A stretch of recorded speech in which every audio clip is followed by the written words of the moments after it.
Your best choice, number 10 sa balota, Kunsihan Awi Sia!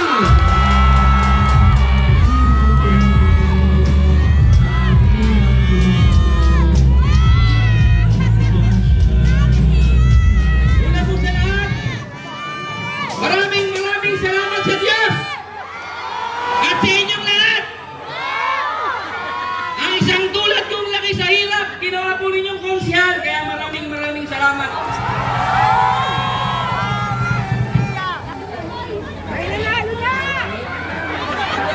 Huwag mo kayong mag-alala. Ginagalingan ko po. Pasensya na kayo, nagiging emotional ako ngayon. Nakikita ko kasi dito, dami kong makampi. Nakikita ko yung mga mukha ninyo, puro makampi ko yung rito, patay kayo.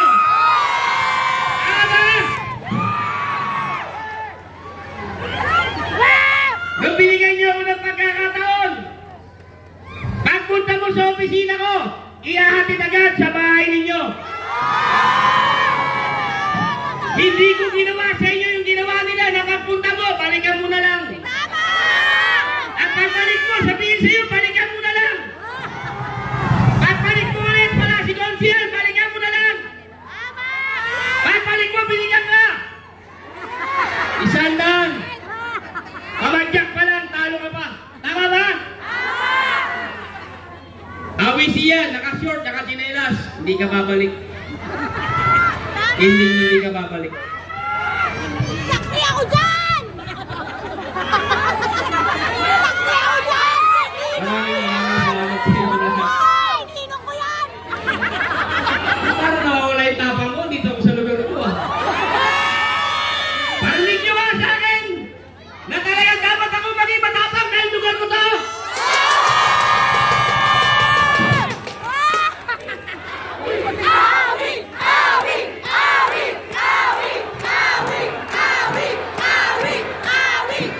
Mga kapitbahay! Pilit po tayong sinisiraan! Pilit tayong ibinababagsak! Kesyo ko na po'y disqualified na! Mga tarantadong to, mingi ng trabaho ay naiingit kayo? Tama ba?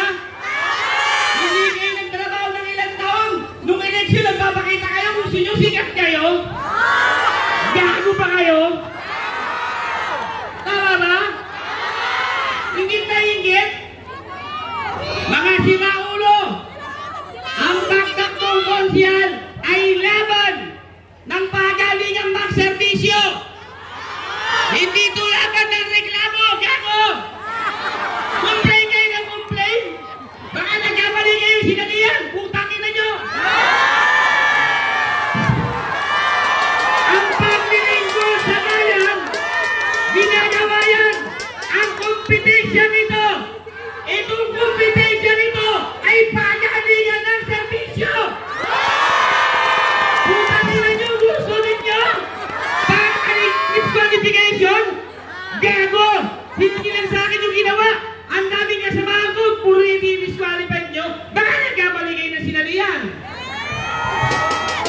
Disqualification, reklamo, sinaulo kayo, halalan to, pagalingan to, paano ka magseservisyo sa tao, hindi pagalingan, kung paano mo i-reklamo yung kalaban mo, gunggong.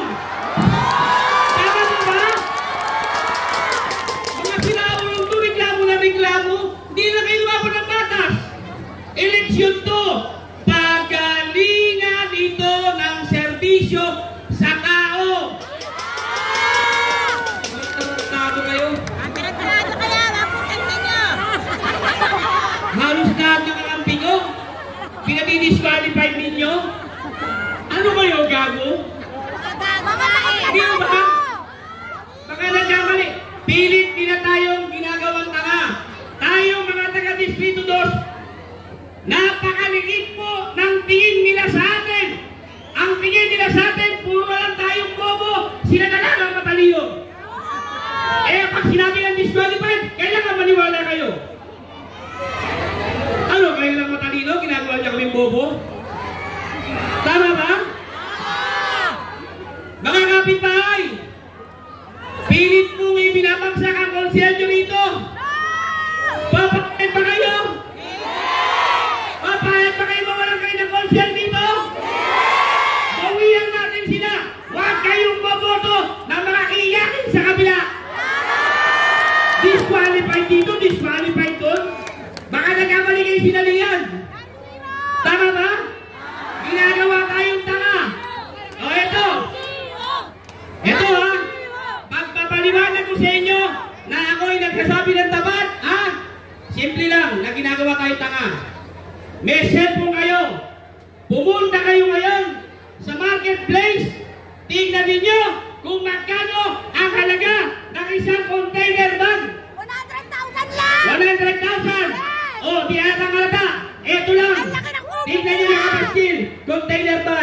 4.8 million. Patay ka. Yes! Malaki ang mga Patay ka ngayon. Bakit? Ayan o. Ayan po. Ay, nakakasilo. 4.8 million. Container van. Ay, taka tayo eh. Siya lang matalino. Manloloko ka lang. Pinaskin mo pa. Gunggong. Di ba? Tama ba yan? Ayan po. Hindi lang o. 4.8 million. Container van. Tapos, ibigyan kayo ng 1,000. Boboto nyo na? Di ba? Isa pa lang yan. Isa pa lang po yan. Sa dinami-dami po ng pinagawa nila na barangay hall na overprice, ang dami niya ng pera. Ganyan po ang ugaling meron sila. Ginagawa tayong tanga. Ginagawa tayong tanga. Ayan po, hindi magsisinungaling, nakapaskil pa. Makapal na mukha, nakapaskil 4.8 container van. May Google nyo, meron naman kayong ano dyan marketplace sa Facebook. Makikita nyo agad yan. Hindi po tayo magsisinungaling. Hindi po tayo magsisinungaling, mga kaibigan, mga kapitbahay. O matanong pa lang kayo, taas ang kamay, nagkabayad ng tax. Matulong, nagkabayad ng tax. Dito, nagkabayad ng tax. Dito, nagkabayad ng tax. Sino nagkabayad ng tax? Salamat po sa mga tumaas ang kamay na kayo'y nagbabayad ng tax. Sa mga hindi tumaas ang kamay, ipaliliwanag ko po sa inyo na kayo po ay nagbabayad din ng tax.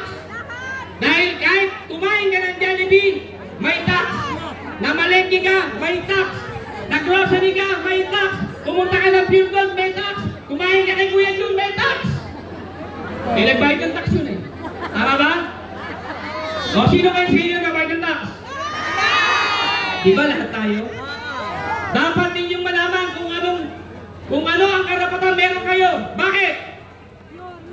Dahil ang tax ninyo ang ginagamit namin mga politiko na pambigay sa inyo. Para alam niyo po lahat yan. Ultimo sweldo namin nanggagaling sa tax ninyo. Kaya di ka piraso ang utang na loob. Wala kayong sa aming utang na loob dahil pera ninyo ang ginagamit namin. Tama po ba? Sana po, malinaw po ang mga isipan ninyo. Huwag kayong papayag mga kapitbahay na patuloy tayong lolokoy ng mga tarantadong yan. Huwag kayong papayag mga kapitbahay. Ang inyong pong konsyal awisiya ay nagpapakababang loob po sa inyo. Ako po'y nakikiusap sa inyong lahat. Tao lang din po ako. Nahihirapan, nasasaktan. Pero patuloy pa rin ako lumalaban para sa inyo. Members po akong nagyaban sa lugar na to. Alam nyo yan. Pero ako, isa lang ang pinakikiusap ko sa inyo mga kapitbahay. Tao lang din po ako. Kailangan ko na po ng tulong ninyo. Kailangan ko po ang tulong ninyo. Ipanalo niyo po yung buong team ko. Pag 9-0 tayo. Nagpapakababang loob po ko sa inyo mga kapitbahay. Kung may simpatya po kayo sa akin, pagbigyan niyo na ako. Pagbigyan niyo ako. 9-0 natin. Your best choice tayong lahat. Pwede ba? Awa niyo na po. Alam niyo, lalo dito sa lugar ko, alam niyo kung gaano kayo katapang. Pero tao lang din po ako. Ipagtanggol niyo naman po ang kapitbahay ninyo. Ngayon lang, sa balang buhay ko, hihingi ako ng tulong sa inyo. Ay, hirapan po talaga ako. Ipagtanggol niyo naman ako. Palisin natin silang lahat. Iboto natin 9-0. Parang awa nyo na. Tanawin ko po yan na malaking utang na loob sa inyong lahat. Tanawin ko na malaking utang na loob sa inyo. Pagbigyan niyo ako. Mga kapitbahay ko. Pagbigyan niyo ako. Inaisipin niyo kami. Ayun lang ako nagsumbong sa inyo at